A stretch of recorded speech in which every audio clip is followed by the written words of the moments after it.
শুভ সন্ধ্যা বন্ধুরা। আমি চলে এসেছি তোমার দাদা ভাই টিএমএ টুকটাকের পক্ষ থেকে। তা টিএমএ টুকটাকের একটা ভালো খবর আছে, সেটা এখন তোমাদের দিদি নেই তাই দিচ্ছি না, দু একদিনের মধ্যে তোমরা জানতে পারবে। শুভ খবরটা দিয়ে দেবো। আর যেই জন্য ভিডিওটা করছি, আমরা তো কলকাতা থাকি, চারিদিকে ফ্ল্যাট গজিয়ে উঠছে, গাছপালা নিধন যজ্ঞ চলছে।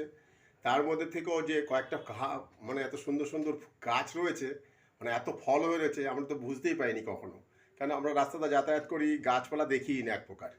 তা এত সুন্দর গাছ, এত ফল, কতগুলো গাছের থেকে ওই ফলগুলো পারলো, দেখে লোভ লেগে গেল।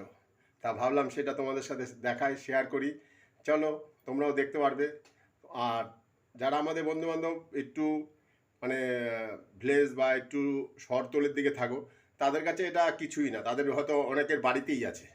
কিন্তু আমাদের এখানে তো বাড়ি কি, আমরা সব স্কোয়ার ফিটে থাকি এখন, আর কাঠা ওইসব বাদ হয়ে গেছে, বিঘা তো দূরকে অস্ত, স্কোয়ার ফিটে থাকি।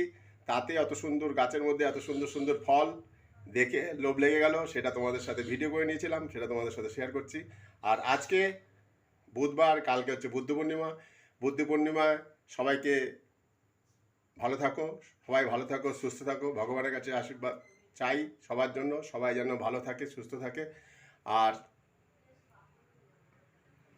প্রচণ্ড গরম, গরমের পর আজ প্রচণ্ড বৃষ্টি হয়েছে, ঝড় সাথে।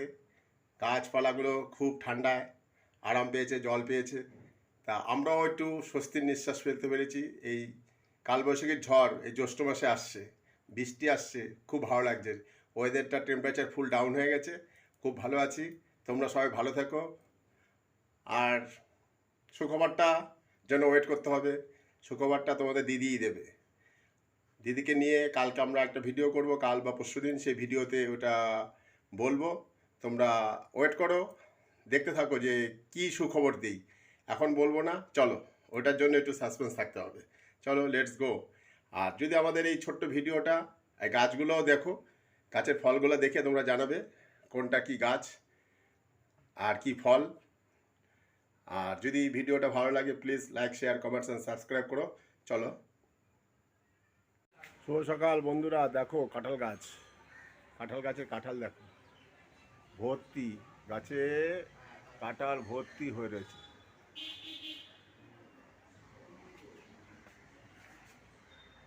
গরমে সব কাঁঠাল পেকে ঘন হয়ে যাচ্ছে।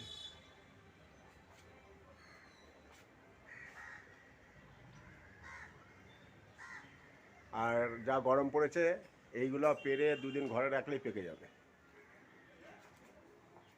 বুঝো, কাঁঠালের সাইজ দেখ, আরও কতগুলো ছিল, সব ইচড় ওই জন্য পেরে নিল।